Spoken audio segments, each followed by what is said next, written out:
favor. Bueno, buenas tardes con todos. Yo soy María José Calderón. Está Teresa, Sonia y Xavi, y estamos tutorizados por Cibeles Moreno. Presentaremos hoy la sesión que hemos titulado como Doctor, ayúdeme a morir, y es sobre una revisión sobre la eutanasia. Entonces, este será el índice que tenemos. Hemos invitado a una persona que luego le haremos una pregunta en particular, que es la doctora Yema Sorribas de PADES. Entonces, este será el índice que tocaremos hoy. Y antes de comenzar con lo que significa la eutanasia, creo que es importante definir algunos conceptos para saber qué herramientas y qué tipo de tratamientos, pronósticos, etcétera, podemos tener en un paciente con una enfermedad terminal. Entonces, enfermedad incurable avanzada es una enfermedad que ya tiene un curso progresivo, que tiene una afectación de la autonomía del paciente y de la calidad de vida, y que tiene una respuesta variable a un tratamiento específico, y que hay una evolución a la muerte que se considera que es más o menos a mediano término. En comparación con lo que sería una enfermedad terminal, que es ya una enfermedad bastante en una fase avanzada, donde hay poca respuesta o casi no hay respuesta a un tratamiento específico, y hablamos de un pronóstico de enfermedad limitado a semanas o meses. Y por último tenemos, la situación de agonía o de últimos días, que ya es la que precede a la muerte, donde hay un deterioro físico bastante intenso y tenemos un pronóstico de horas o días, y que es un momento de reestructuración del plan de curas en el paciente. Otros dos conceptos que son importantes tener en cuenta es el de futilidad y el de adecuación al esfuerzo terapéutico. Tenemos que entender por futilidad que es cualquier tipo de tratamiento o acto médico que ya está desaconsejado porque realmente no tiene eficacia clínica, no mejora el pronóstico ni el síntoma o las enfermedades que pueden presentar como intercurrencias en el paciente, y que por lo contrario es un efecto perjudicial y que está desproporcionado al beneficio esperado tanto al paciente como a sus condiciones, ya sean familiares, económicas o sociales. En el caso de la adecuación del esfuerzo terapéutico, es una decisión meditada, ya sea para retirar o para implementar algún tipo de tratamiento o estudio que le dé un beneficio que no conlleve, a un beneficio significativo, es decir, que no sea fútil para el paciente, y que clásicamente se refieren a todas las actuaciones de soporte vital, y que necesitamos dos criterios básicos para poder aplicarla: el mal pronóstico vital y la mala calidad de vida.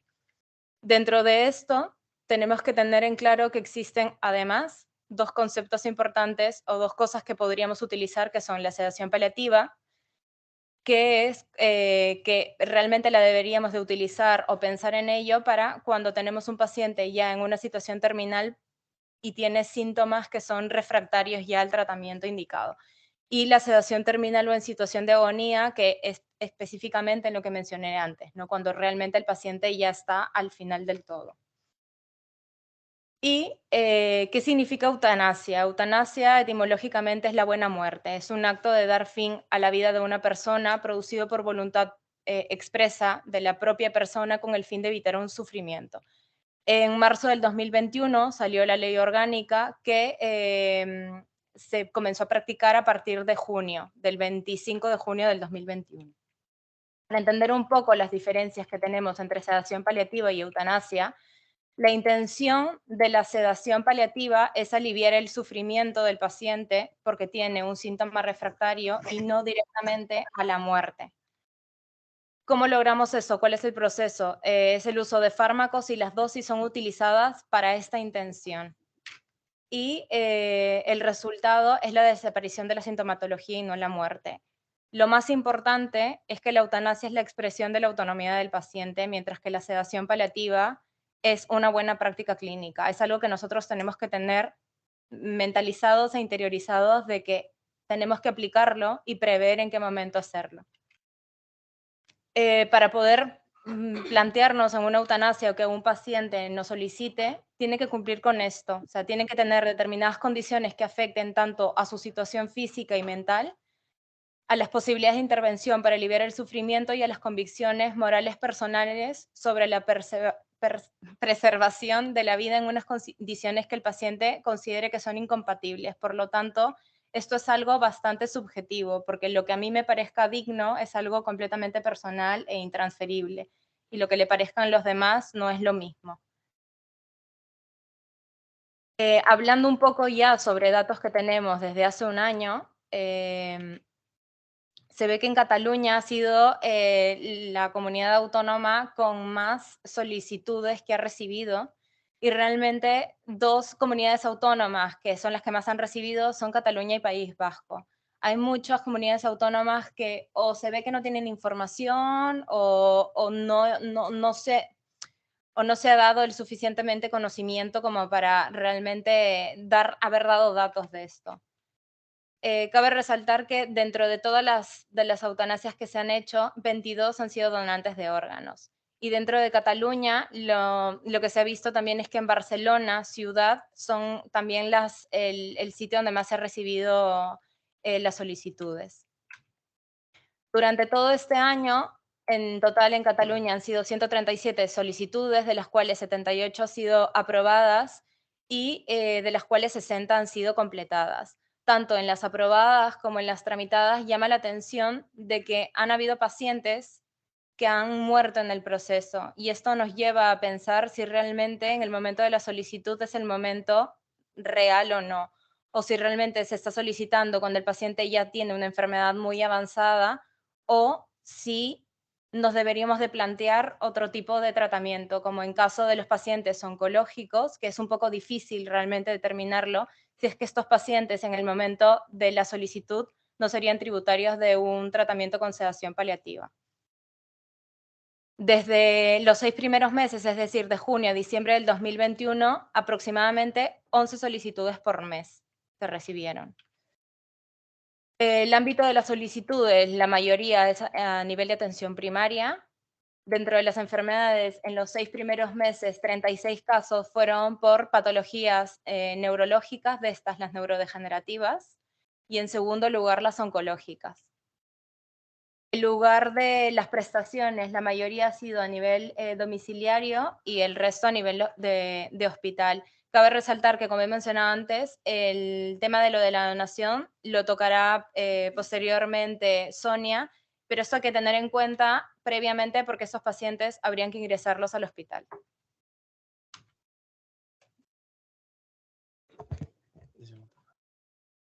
Quan va sortir la llei, com ha dit la Majo, el març del 2021, la Generalitat, que és l'òrgan competent que s'ha d'encarregar que aquest protocol s'apliqui bé, va crear el protocol PRAM, que és la prestació d'ajuda a morir.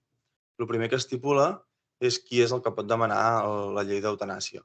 Llavors, han de ser majors d'edat, han de tenir una nacionalitat espanyola o almenys residir a Espanya l'últim any i han d'estar competents, evidentment, per prendre la decisió. En el cas de la gent que no estigui competent, en el document de voluntats anticipades hi ha un apartat on es pot adjuntar un document i ha de quedar molt explícit i ha de quedar molt clar que el pacient vol rebre l'eutanàsia en cas de que arribi la situació. I, finalment, doncs, evidentment, ha de tenir una malaltia greu que no sigui curable, que li causi un patiment, ja sigui físic o psíquic, que sigui crònic i que l'impossibiliti. La llei deixa que la persona esculli algunes coses, com per exemple en quin entorn es fa, també deixa que la persona escolleixi qui és el professional que participarà i també el deixa fer quina és la modalitat. Modalitat ara, quan va sortir el BOE, el que recomanen és començar a oblidar conceptes tipus eutanàsia passiva i tots aquests conceptes i reduir-ho a una eutanàsia. I l'altre seria una sedació pal·liativa. Llavors, això pot ser autoadministrat pel pacient o per un professional sanitari. Els requisits per demanar-ho, el pacient ha d'estar clarament informat, després veurem que ha de tenir tota la documentació per escrit per poder-se llegir a casa tranquil·lament, ha de saber quines són les alternatives i quines possibilitats d'actuació hi ha en funció de la malaltia que tingui i també ha de quedar molt clar que el pacient ha de tenir un concepte de què són les cures pal·liatives. Potser hi ha pacients que no saben què és i quan se'ls explica com funcionen i el bon resultat que tenen, pot ser que canviïn d'opinió. Llavors, el pacient ha de presentar 2 sol·licituds que han d'estar escrites i firmades amb el professional sanitari i han d'estar separades de 15 dies, com a mínim. Es pot aplicar no només a hospitals públics, sinó de forma privada també es pot fer. Es pot aplicar o al domicili, a un centre sociosanitari, a la residència o a un hospital, I això és gratis, està dintre dels impostos que paguem, vull dir, no hauria de tenir cap cost pel pacient. L'objecció de consciència que poden fer alguns metges és possible, però no hauria de limitar ni fer que el procés fos més llarg. Ara explico una miqueta el procediment. En teoria, els procediments estem veient que estan durant uns 47 dies, però el BOE diu que hauria de ser màxim 40 dies. Llavors, tot el procés comença amb el metge de referència. El metge de referència pot ser qualsevol metge, tingui o no tingui especialitat, que estigui col·legiat. És a dir, qualsevol dels col·legiats d'aquí, demà podríem arrencar un procés d'aquests. Un cop el metge de referència rep aquesta sol·licitud per part del pacient, i si en el cas de que accepti, té un màxim de 2 dies per iniciar el procés més important, que és el procés deliberatiu, que és exclusivament entre el metge responsable i el pacient. Això comença amb una entrevista que ha de ser, no pot ser una entrevista o una visita que es ventili en 5 minuts, ha de ser una entrevista que sol durar 1 hora. Al Mutuadoc teniu un document que recomana quins són els punts que s'han de seguir per aquesta entrevista. Sobretot és fer una escolta activa, quines són les motivacions, i important, ha de quedar clar que la persona ho decideix amb total autonomia. És una llei molt garantista la que va sortir del BOE, que fonamenta molt l'autonomia del pacient, i ha quedat clar que el pacient no vol ser una càrrega per ningú, no vol ser cap cost econòmic, això no podria ser una decisió per ell. Llavors, passat això, si el pacient es reitera al cap de 15 dies, es torna a fer una segona entrevista amb el metge responsable i, sobretot, aquesta entrevista és resoldre dubtes que el pacient ha pogut tenir o tota la informació que li hem donat. Si tot i així segueix volent, en un termini de 24 hores s'ha de firmar el consentiment informat. Llavors, en aquesta segona part, el pacient ja no està a casa, a l'hospital, a la residència, i ja no ha de fer res. Aquí entra la figura del metge consultor. El metge consultor ha de ser sí que ha de tenir una especialitat, però el BOE no deixa clar quina ha de ser, no hi ha cap obligació, pot ser qualsevol especialitat, això sí, ha de tenir coneixements de la malaltia de base. Si és un dolor crònic, doncs, el millor és que fos un anestesista. Aquest metge consultor, des de casa, amb tots els documents que ha recollit el metge responsable, fa una avaluació i diu si és favorable o no és favorable. En el cas de que sigui favorable, ho envia a la comissió de garanties, que és el que es diu una dupla. Aquesta dupla és un expert, és un metge i un jurista. Ells determinen amb tota la informació si és favorable o no favorable una altra vegada. Si no ho és, el pacient pot recórrer i pot presentar uns recursos, i en el cas de que ho sigui, doncs es presenta la documentació específica a la plataforma que ara volem i es finalitza el procés.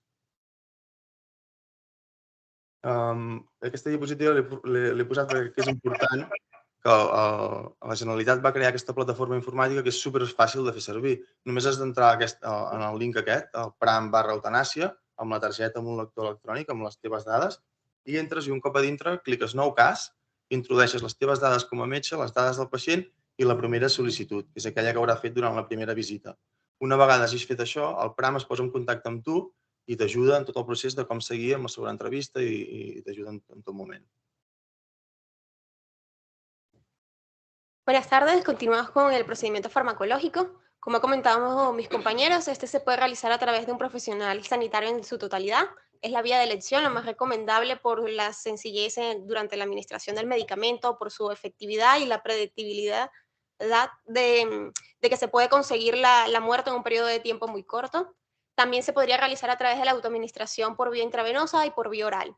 La vía oral es la vía de recomendación, es la vía de administración menos recomendada, ya que aunque a pesar de que se le da al paciente un mayor grado de autonomía, tiene ciertas contraindicaciones relativas. Por ejemplo, en aquellos pacientes que tengan dificultades para consumir grandes cantidades de medicamentos en poco tiempo, o pacientes que tengan muchas náuseas, vómitos, esofagitis o alguna alteración del tracto gastrointestinal que dificulte una adecuada absorción de los medicamentos. En el caso de la vía intravenosa, aquí el paciente es quien realizaría y quien controlaría la llave de la apertura del sistema de infusión de los medicamentos. Los medicamentos que se utilizan son estos mismos que vemos aquí en pantalla. Primero se realizaría una primera fase de premedicación, cuyo objetivo sería lograr unos efectos ansiolíticos, relajantes, sedantes, y luego se pasaría a realizar la inducción del coma. Aquí es importante que se confirme realmente que el paciente esté en coma, es decir, que no responde a estímulos verbales, que haya una depresión del sistema cardiorrespiratorio, que haya ausencia de reflejos protectores. Y una vez confirmado, entonces se pasaría a administrar el bloqueador neuromuscular, con el cual se lograría el paro respiratorio y la muerte por anoxemia. Entre las complicaciones que nos podemos conseguir se encuentra que hay una dificultad para obtener una vía intravenosa o que hay una pérdida de la vía intravenosa. Es por esto que es importante que desde enfermería se valore previamente o días previos los accesos venosos del paciente y que ese mismo día también se conste de una segunda vía de administración para que en caso que haya dificultad con la primera vía, entonces se pueda seguir con el procedimiento de la eutanasia. También puede haber una dificultad para alcanzar un coma profundo. Aquí, si hay duda de que el paciente esté en coma o no, entonces habría que simplemente aplicar una segunda dosis del mismo medicamento. También nos podemos encontrar que hay un riesgo de náuseas, de vómito o que se presenten mioclonías o estertores. Aquí lo ideal sería intentar acelerar el procedimiento o si no también valorar la administración de ciertos fármacos que nos ayuden a tratar de forma puntual estos síntomas. Aquí en pantalla vemos en la plataforma PRAG habría que rellenar esta orden de prescripción de medicamentos. Debe incluir lo que serían los datos del médico responsable, los datos del paciente, el lugar y la fecha y la hora en que se va a realizar el procedimiento, así como la modalidad que se eligió y los fármacos que se utilizarían. Una vez que se registre en la plataforma PRAN, al servicio de farmacia hospitalaria correspondiente le llegaría la información y ellos prepararían 3 kits de medicamentos, un kit A y un kit B, que serían exactamente iguales, que van a tener los medicamentos con los cuales se realizarían el procedimiento de la eutanasia como tal. La idea es que si hay algún problema con el kit A, se tenga más dosis de medicamento por si fuera necesario. Y un kit C que va a contar con medicamentos para poder tratar esas posibles complicaciones que pueden haber, como los estertores o las náuseas. Una vez que se realiza el procedimiento, los medicamentos sobrantes o los kits sobrantes se tienen que devolver a la farmacia hospitalaria. Y por último, habría que rellenar el certificado de defunción. Es importante tener en cuenta que esto tiene una consideración legal de muerte natural de todos los efectos. Obviamente va a ser rellenado por el médico responsable de todo el procedimiento y a la hora de complementarlo debemos colocar en la causa inmediata, que es prestación de ayuda para morir, y como causa inicial o fundamental ya la patología de base que conllevó a realizar todo esto. Bueno, ahora vamos a abordar diferentes aspectos que hemos creído que son importantes de mencionar. Primero vamos a empezar por la objeción de conciencia, que bueno, como ya sabemos, la objeción de conciencia sanitaria es la negativa del profesional sanitario a prestar su colaboración o realizar una intervención a la que por norma está obligado. Y con lo que nos respecta a la ley de la eutanasia, afectaría a los profesionales directamente implicados, es decir, al médico responsable y al personal de enfermería. Al resto de profesionales no se les aplicaría. El rechazo o la negativa a realizar la prestación de ayuda para morir al final es una decisión individual de cada profesional y si se quieren acoger a esto lo tendrían que manifestar de manera anticipada y por escrito. Las administraciones sanitarias crearían un registro de los profesionales sanitarios objetores registrando cada una de las solicitudes con objetivo de facilitar la información necesaria a las administraciones sanitarias para garantizar una adecuada gestión de prestación de ayuda para morir. Y este registro es totalmente confidencial. Luego también hemos querido mencionar la objeción sobrevenido al conflicto de interés, que sería aquella situación en la que la persona que solicita la prestación de ayuda para morir, por ejemplo, es un íntimo amigo tuyo y sería en este caso en el concreto en el que tú no querrías proceder. También mencionar el documento de voluntades anticipadas, que al final es un tema muy relevante para nosotros los profesionales de atención primaria, que bueno, es un documento que está dirigido a los profesionales sanitarios en el cual una persona mayor de edad o menor emancipado con capacidad suficiente y de manera libre expresa las instrucciones a tener en cuenta cuando se encuentra en una situación en la que las circunstancias no le permitan expresar personalmente su voluntad. El documento de voluntades promueve el principio ético de la autonomía. Bueno, ¿quién la puede solicitar? La puede solicitar cualquier persona mayor de edad que se encuentre en plenas capacidades. ¿Cuándo? Pues en cualquier momento, siempre que conserve estas capacidades. ¿Y cómo? Bueno, al final el documento de voluntades anticipadas es un documento libre, por lo que su contenido depende de cada persona. Sí que es cierto que existen modelos y recomendaciones de contenido. Hay un modelo que está colgado en la página de la Generalitat que orienta un poquito, pero bueno, como ejemplos en los que de contenido del documento, al final sería, pues podría ser el nombramiento de su representante, si quiere ser o no donante de órganos. Y con respecto a la prestación de ayuda para morir, si quiere que conste, tendría que manifestar de manera muy detallada cuándo se aplicaría, es decir, tendría que mencionar cuándo sería para él o para la persona en una situación de sufrimiento grave e imposibilitante. Y llegado este momento se aplicaría la eutanasia. Sí que es cierto que si se aplica, porque consta en el documento de voluntades anticipadas, todo el proceso deliberativo que ha explicado antes Xavi se saltaría. ¿Cómo se formaliza? Bueno, pues tenemos dos formas. ante notario, que esto tendría un coste para el paciente y sería este el que se encargaría de registrar el documento, o ante 3 testigos que han de ser mayores de edad y en plenas capacidades. Si lo realizaríamos ante 3 testigos, como mínimo 2 de ellos no pueden tener relación de parentesco hasta segundo grado, o sea, no pueden ser ni padres, ni hijos, ni abuelos, ni hermanos. Y si se realizaría ante 3 testigos, habría que presentarlo en cualquier registro de la Generalitat o bien enviarlo por correo al Departamento de Salud. El documento de voluntades es válido una vez esté registrado, pero hay que tener en cuenta que se puede revocar en cualquier momento siempre que la persona tenga capacidad de decisión y de comunicación y no tiene caducidad, es válido hasta la muerte de la persona.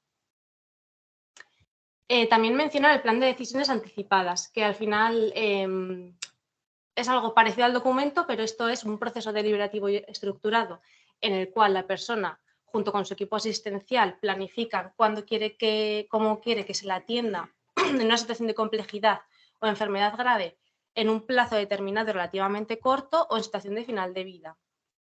Este tiene que quedar recogido en la historia clínica y puede ser la base para realizar un futuro documento de voluntades anticipadas.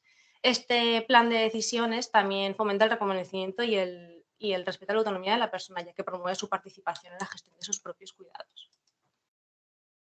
Distinguir un poquito, ¿no?, las diferencias que hay entre uno y otro. Al final son estrategias complementarias. El documento de voluntades está reconocido legalmente y el plan de decisiones anticipadas no, pero realmente el plan de decisiones no lo necesita, ya que al final es una estrategia clínica, es un proceso de diálogo entre la persona y el profesional o su equipo asistencial.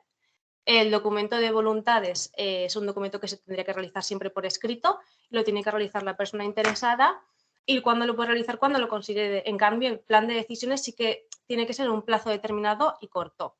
Pero sí que es cierto que ambos persiguen un mismo objetivo, que al final es garantizar el máximo respeto a los valores de la persona. Por último, mencionar el tema de la eutanasia y los trasplantes. ¿Un paciente que solicita la eutanasia puede donar órganos? Pues sí. Sí que es cierto que las acciones a seguir, bueno, sería importante que su equipo asistencial conozca las contraindicaciones para ser donante de órganos para no crear falsas expectativas. Si informar al paciente de que existe esta posibilidad y explorar si realmente el paciente desea o no. Si el paciente desea ser donante, habría que comunicarlo con el equipo de coordinación de trasplantes, que a partir de este momento sería el que se encargaría de realizar todo el protocolo.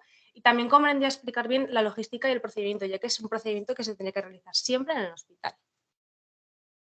Esta es un poquito la bibliografía que hemos utilizado y hemos puesto los links porque son páginas que, bueno, para consultar, que son de interés. Y bueno, muchas gracias y cualquier duda.